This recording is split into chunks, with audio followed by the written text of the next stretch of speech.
Ele já é um escritor reconhecido em Passo Fundo e em todo o Rio Grande do Sul. E agora ele está fazendo cada vez mais uma transposição aí para o cinema. Hoje eu vou conversar com o escritor e cineasta e também ator Jorge Alberto Salton. Tudo bem? Seja muito bem-vindo. Obrigado, Aleixo. Como é que foi esse caminho da medicina para a literatura e agora da literatura para o cinema, né? Exatamente. Bom, eu desde jovem sempre gostei muito de ler, assim como você, e eu já escrevia crônicas no final da adolescência que publicava aqui no Jornal Nacional, crônicas do cotidiano, assim. E fiz medicina e eu até me interessei pela psiquiatria por causa da literatura, porque eu gostava de uma literatura intimista e que revelava o interior das pessoas. Psicológica? É um drama mais psicológico. Isso mesmo. E aí, ao longo da medicina, eu descobri que na psiquiatria era o que eu ia ter essa oportunidade de conviver com pacientes discutindo as suas intimidades, né? Então foi um processo que foi andando. Eu comecei a escrever romances e tal, contos. Em 2006, Aleixo, eu já tinha estudado muito cinema, curso de ator, editor, roteirista, que era o que eu mais gostava, né? Em 2006 eu resolvi fazer o primeiro longa. Aí eu fiz, aproveitando alunos da Faculdade de Medicina e alguns autores locais. Esse longa se chamou Diga 3. E para minha surpresa, ele começou a despertar o interesse de outros colegas das faculdades de medicina pelo Brasil lá fora. Entrou em congressos médicos, né? Porque ele provocava uma discussão, que era se as consultas médicas cada vez mais rápidas, se elas eram resolutivas. Então, quer dizer, era um filme, mas que tinha a ver com a sua área de atuação na medicina. Isso. E que acabou atingindo ali o nicho, digamos assim, né? Isso. O nicho ali mais dos médicos. Isso em 2000 e... Ele começou em 2006, mas ele foi publicado em 2008. Aí que ele começou a circular. E aí se criou essa ideia, né? Depois eu fiz um outro que chamou Ambulatório das Falsas Crenças, Encontros em Berlim. Esse Encontros em Berlim, inclusive, foi lançado por ocasião do centenário da Faculdade de Medicina da USP, da Universidade de São Paulo. Me pediram para lançar lá o filme. E o último foi O Meu Lugar para Ele. Esses filmes eles eram feitos para serem projetados em sala de aula, em auditórios. Eles não tinham qualidade técnica de cinema. Eles eram filmes assim mais amadores, digamos assim, e voltados mais para o nicho da medicina, né? Então esses filmes circularam ainda, alguns ainda circulam nas principais capitais brasileiras, São Paulo, Rio, fui várias vezes lá no Rio Centro, tudo, Minas, toda parte aí, porque foi uma novidade no meio médico. E os professores gostavam, porque aí tu passa o filme e o filme provoca a reflexão. Problematiza, na sala de aula. Dá para problematizar a partir do filme. Né? Exatamente. E aí, o ano passado, eu já tendo bastante conhecimento na área, amigos na área, que eu fiz um filme, que você esteve lá, assistiu, que é a História de Nós Três e de Nós Quatro. Esse já é qualidade de cinema. De cinema, que foi para os cinemas, inclusive, né? Passou em acho que foi para o circuito de cinema aí do Rio Grande do Sul. Não sei se chegou aí para o Brasil também. Ele está agora com um distribuidor do Rio de Janeiro, gostou do filme, e ele pegou o filme e vai colocar em alguma dessas plataformas, desses streamings. Dos streamings. Que legal, vai então para os streamings também. Netflix, talvez Prime. Ele diz que começa no Netflix e depois vai... mas se começa na Netflix, pô, já começa muito bem, né? Começa tentando. Não, fala como se começasse no streaming menos popular, né? O mais popular de todos. É que esse distribuidor, ele é um cara já de idade, ele foi o distribuidor do Nelson Pereira dos Santos, então ele tem muito conhecimento. Ele me disse que assim, ele me diz, não garanto que coloque no Netflix, mas eu garanto que eles assistem o filme. Porque ele diz que chega muito filme lá e fica ali de lado, eles agradecem e tal, e diz que não faz parte da linha deles e devolve, né? Não assistem. Porque chega muito filme. Sim. Mas ele diz que os filmes dele eles assistem. Então, a importância de estar no lugar certo, com a pessoa certa, né, no momento certo. Mas também, claro, o filme ele foi inspirado no livro 1905, que é um livro de contos que foi lançado. Então tem uma base literária por trás do filme, né? Que aliás é um livro que tem contos assim também de um teor psicológico, né? A gente já fez um outro programa, eu vou deixar o link, depois quando for postar esse programa aqui, deixar também o link para o outro programa que a gente falou sobre esse livro. Então o filme ele foi baseado nesse livro, 1905, e ele foi gravado com qualidade de cinema, foi para o circuito, né, aqui estadual, foi exibido nas salas de cinema.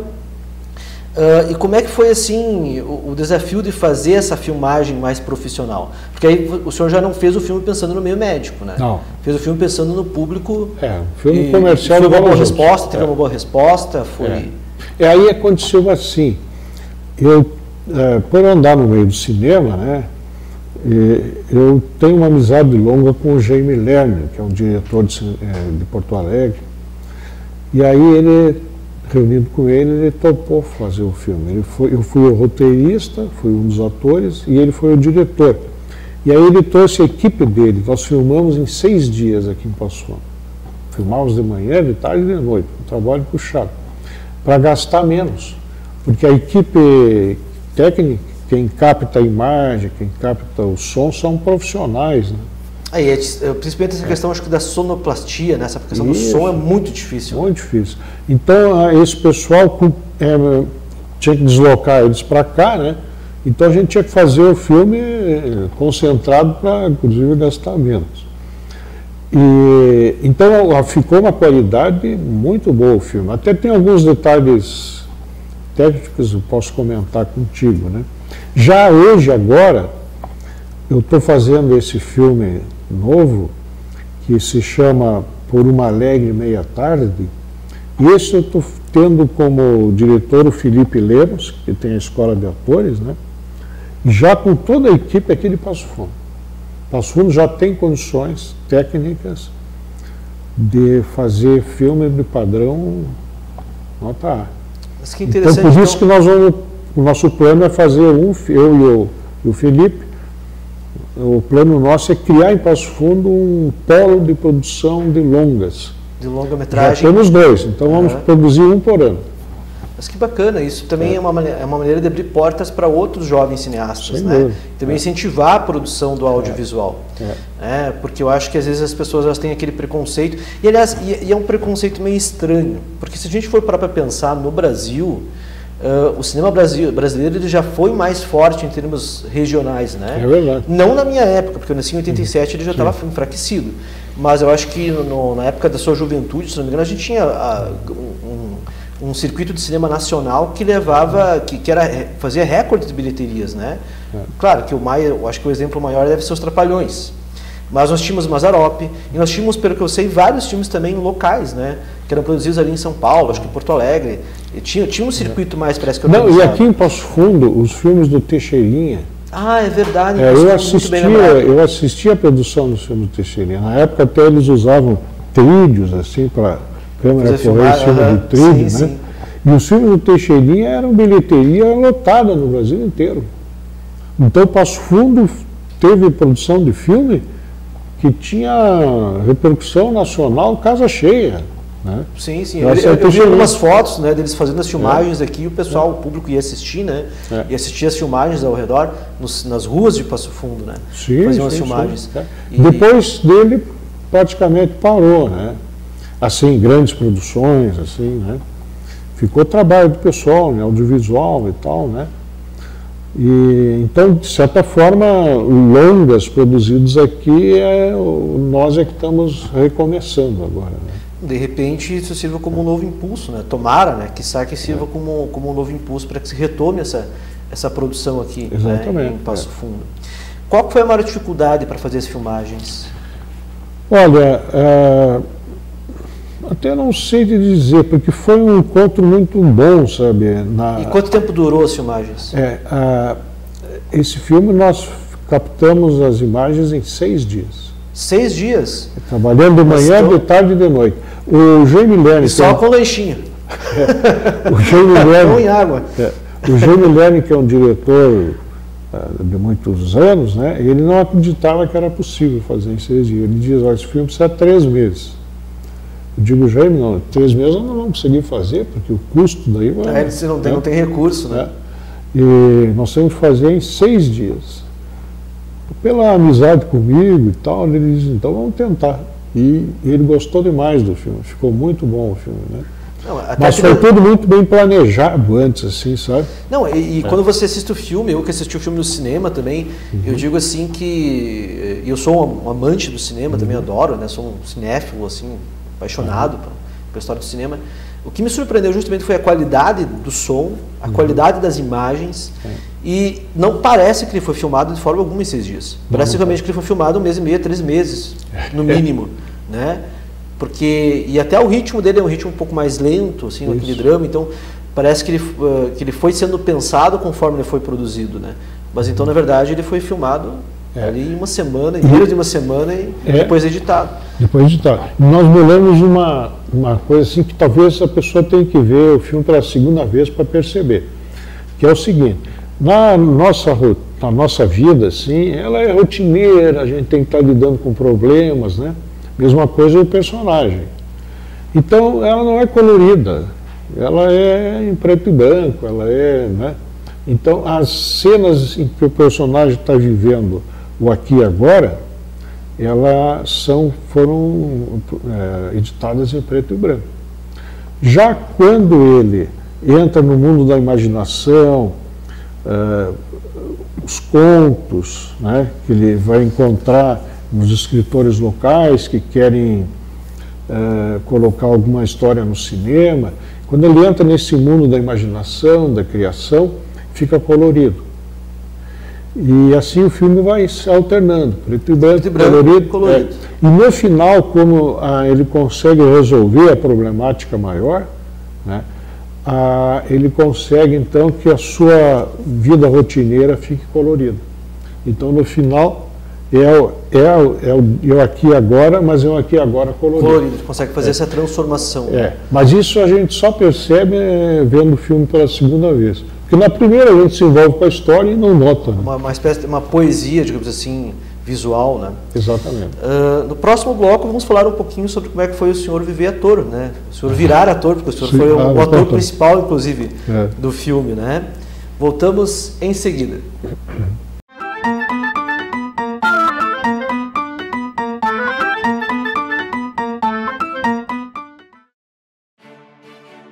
A Câmara de Vereadores é a Casa do Povo. Aqui são criados, votados e aprovados os projetos de lei que definem o rumo e o futuro do nosso município. A Câmara de Vereadores também exerce a função fiscalizadora, supervisionando as ações e decisões do Poder Executivo. Faça parte das decisões. Quando a comunidade participa, a cidade cresce. E as conquistas são de todos. Câmara de Vereadores de Passo Fundo.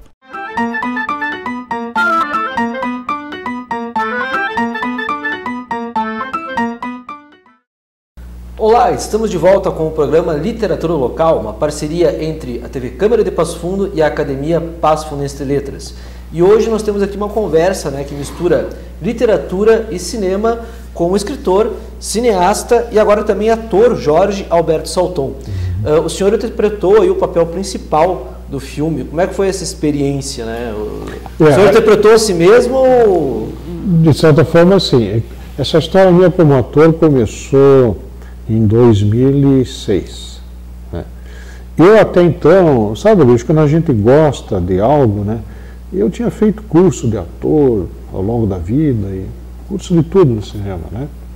Até eu lembro que o primeiro roteirista que me ensinou, era o Doc Comparato, que era ele era um médico. Muito famoso, ele tinha roteirista da Globo, depois ele foi embora para Portugal. Ele tem livros, tem cursos, inclusive. Né? Eu comecei lá com ele. Bom, mas eu não tinha planos de ser ator. Eu queria mesmo era ser roteirista, né? E aí, quando eu resolvo fazer o primeiro filme, o Diga 3, ninguém queria ser ator no meu filme. Até não só os atores aqui de Passo Fundo, como os alunos, né? Eu selecionei os alunos que eu vi que tinha talento para isso. Mas eles me diziam, mas você nunca fez um filme, eu não vou entrar nessa fria. Até que um aluno, o Diego, que agora até é médico na Espanha, ele diz para mim, ele para mim seria o ator principal, né, do filme, como foi. Ele disse para mim, professor, eu entro nessa se você também for ator. Se você não quer ser ator, é porque é uma fria. Aí ele tinha um argumento, né? Aí eu era ator, eu não saí o filme, aí eu virei ator. Mas eu sempre tive o cuidado de representar, eu participei mais em 2 desses meus filmes. Teve filme que eu não precisei ser ator. Mas eu sempre assumi o papel de médico. Que é o seu papel na vida real. 48 anos. Esse papel não tem como errar. Então não tem como errar, né? 48 anos. Então, de certa forma, que nem neste filme, A História de Nós Três e Nós Quatro, o personagem ele é muito diferente da minha vida, né? Mas ele é médico também. Então, nesse sentido, há um ponto de ligação. De encontro, né? Ali, né? E agora, no filme atual também, por uma alegre meia-tarde, eu também faço o papel de um médico no filme. Então, eu só... É o único papel só. Né?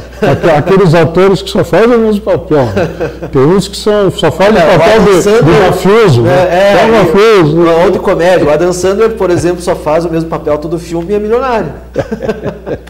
Fez muito sucesso, né? E sendo ator, assim, qual foi a maior dificuldade nessa filmagem da História de Nós Três e de Nós Quatro? Assim, inclusive eu coloquei também uma colega, que é siciliana, que ela é uma cantora exímia, né? Mas ela nunca tinha sido atriz. Que é a que contracena com o senhor fazendo o papel da filha. Exatamente. Isso, da filha do médico, né? Isso mesmo. E da sobrinha do médico. Da sobrinha, isso, da sobrinha. E ela me perguntou, ela tinha desenvoltura porque ela é cantora desde pequena, então tem domínio de palco. Sim, inclusive no filme ela canta. Fala né? muito. Tem a voz dela é espetacular, muito audível, isso ajuda no cinema, né? E eu disse para ela, Ciliana, faz assim, ó, seja você no filme. Não você com a tua história, mas tipo, se você fosse colocada nessa problemática, né, como é que tu funcionaria? Então faça assim, né? E claro que tem papéis que a gente não consegue desempenhar, a não ser que tenha uma longa preparação técnica. Né? Por exemplo, eu não tenho condições de representar o Hitler. Quer dizer, eu não tenho condição de representar nada mais a não ser o papel do médico, né? Porque aí exige toda uma técnica, né? Que por mais que eu tenha feito curso de ator, foi cursos breves, não tenho condições disso. Exige toda uma vida de treinamento. Toda uma vida de treinamento, né? Então a gente tem que ter esse discernimento, né? Saber aonde a gente pode participar ou onde não pode, né? E temos aqui, felizmente, o Paulo Reicher e sua banda, a PRR. O Paulo tem uma capacidade para fazer letras e músicas fantásticas. Ele faz por encomenda, veja como não é, porque em geral o músico precisa ter uma inspiração própria, né? Sim, sim. Neste filme que nós estamos comentando, A História de Nós Três e de Nós Quatro, eu encomendei para ele 3 canções, né? Eu só dou o título para ele. Paulo, estou fazendo um filme, preciso de tal canção. E ele fez uma baladinha que ficou muito legal. Tem uma que é a vida. Eu consigo lembrar da melodia ainda. Pegou até, vocês podem assistir no YouTube, quem está nos vendo. Né? O que é vida. O que é a vida. E aí coloca o nome, qual é o nome da banda? PRR. PRR? Ou Paulo Reicher, que é o. Paulo Reicher. Entra ele, né? Olha, é uma canção espetacular, né? Ficou, tanto é que agora mesmo você lembrou do refrão. Sim, lembro da melodia. O que é a vida, o que é a vida. Né? Então, isso aí nos ajuda muito, porque um filme, quando tem canções, ele enriquece muito mais o filme. O filme é algo multicultural, né? Tem tudo ali, tem a fotografia do filme, tem a literatura, né? E neste filme que nós estamos fazendo agora, Por uma alegre meia tarde, e também nós temos 2 canções do Paulo Aicha, né? Eu disse para ele o título: Paulo, eu preciso de uma canção que o título vai ser pela vida, que vida alegre a das meninas. Disse para ele. Fez uma canção espetacular, vai pegar o refrão também nesse aí. E a outra canção que eu pedi para ele era Nossas Meninas Viverão para Sempre. E ele fez uma canção, tu vai ver depois que nós lançar o filme. Né? Vou te convidar para a pré-estreia. Muito obrigado. Estarei lá, com certeza. Foi difícil interpretar a si mesmo? Olha, por exemplo, você como professor há tanto tempo, eu ainda quero te convidar para ser ator, viu? Porque quem é professor, ele é um ator, né? Sim, a gente está lá na feira com aquele público, né? E geralmente tu aprende a focalizar em ti mesmo para pensar como é que tu vai reagir em relação ao outro, né? Que é uma das características do ator, né? Tu precisa pensar como é que tu vai agir para influenciar o outro, né? Sem dúvida. Eu nunca me aventurei, nem vou me aventurar, a ser ator de teatro, porque eu acho teatro muito mais difícil. É mais invasivo, eu acho, que para o artista. Imagino, eu não tenho experiência nenhuma, mas eu imagino que seria. É muito mais difícil. Só começar que tu tem que ter todos os diálogos na cabeça, né? E o filme é feito em partes, né? O teatro é ao vivo. Se tu errou, errou, né? Sim, sim. Já o filme tu refaz, faz de novo, né? Entende? E outra coisa assim, que eu acho muito interessante no filme, a cidade de Passo Fundo enquanto personagem. Porque aparece em muitas filmagens, a fotografia de Passo Fundo foi muito utilizada, né, como cenário ali. A cidade é quase uma personagem, né? Isso, do filme.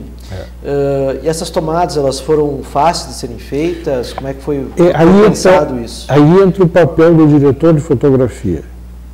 Ele consegue, por exemplo, a praça lá, Marechal Floriano, ele consegue colocar ela de um ângulo diferente. Né? E bonito, né? E bonito. Poético. Né? As filmagens que foram feitas lá no Parque da Gare, tem o diretor de fotografia. Ele tem um papel muito importante no filme, o diretor de fotografia. Eu diria assim, ó, ele transforma um ambiente, né? Ele capta o que há de melhor naquele ambiente, que a gente normalmente não enxerga. Né? Então, inclusive nas cenas tristes, porque eu me lembro, por exemplo, que tem de acordo com o efeito que ele quer causar no telespectador, né? E aí que tu vê como o filme é profissional. Porque eu me lembro, por exemplo, que tem uma cena em preto e branco que o personagem está conversando com alguns amigos numa biblioteca, acho que tomando um vinho, alguma coisa assim. E aquela cena em preto e branco ficou muito poética pelos ângulos que a câmera acaba filmando, né? Exatamente. E é um ambiente comum. E era um consultório pequeno, assim, né? Um ambiente comum. Aliás, para a gente poder fazer esses filmes, né, nós precisamos de um grupo de pessoas que queiram trabalhar por prazer, não para ter retorno financeiro. Né? Claro que os técnicos, os que captam a imagem, o som, que faz a edição, eles são profissionais que é aí que vem o custo do filme, né? Porque os atores, nós aqui, todos trabalhamos gratuitamente, eu faço o roteiro gratuitamente. Os locais, todos são cedidos gratuitamente aqui na cidade, né? Já uma produção assim, normal, nós estamos inovando nisso, né? O Jaime Lerner, inclusive, ele não acreditava que a gente ia poder fazer um filme com tão baixo custo, né? Por exemplo, para tu ter uma ideia, essas grandes produções aí, tu vai fazer num local X, tem que pagar. Né? Sim, sim. Então, tu imagina a despesa, a roupa. Que roupa nós usamos? A própria roupa. Não, né? Vocês usaram a roupa de vocês. Claro. Se fosse pagar um figurinista, por exemplo, para projetar as roupas e mandar fazer as roupas, comprar as roupas, se fosse dar um custo altíssimo. Né? Por isso que os filmes acabam custando uma fortuna. 500 mil, 1 milhão, fortuna, né? Tem, né? E nós absolutamente não. Agora, claro que para isso a gente tem que ter cuidado no roteiro, por exemplo. Eu não posso fazer um roteiro que a história se passe há 100 anos atrás. Ou um roteiro, por exemplo, que tem efeitos visuais de alto custo, né? Exatamente. Isso aqui até fica um recado para quem estiver assistindo esse programa aqui de Passo Fundo, que queira ser roteirista, porque eu já tive alunos nas minhas aulas de escrita criativa querendo ser roteirista, mas às vezes apareciam com alguns roteiros que exigiam que eu lia aquilo, porque a gente também estuda na área de escrita criativa, a gente estuda essa parte do roteiro, estudo também, mas eles apareciam com questões assim que exigiam orçamentos milionários. Aí não dá, né? Não tem como. Eu me inspirei no cinema argentino. Do ano 2000 para cá, os argentinos eles começaram a fazer roteiros simples, fáceis de filmar, tá? E, por exemplo, tem um filme, El Patrón. O Patrão, ele se passa em torno de um açougue, né? Um filme muito bom, O Patrão, recomendo. E o roteiro sendo bom, e tendo bons atores, bom diretor, tudo, mas simples, que não dê custo. Assim eles foram fazendo os filmes e hoje o cinema argentino virou uma referência mundial, né? Então foi por ali que eu também pensei, nós temos que ter roteiros que sejam viáveis, né? Claro, claro. Infelizmente o nosso tempo está acabando, né? Com certeza renderia uma conversa muito mais longa. Para assistir o filme, por enquanto, então ele ainda não está no streaming. Não está. Ele vai ser de novo exibido no Cine Laser aqui do Passo Fundo Shopping, mas eu não sei bem o mês.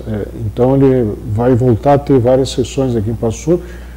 Sabe que em torno de 1000 pessoas assistiram o filme aqui em Passo Fundo, mas muitas que não puderam ver e querem ver de novo. Então nós vamos avisar mais adiante, né? Vou te avisar também, para quando o filme vai voltar a passar aqui.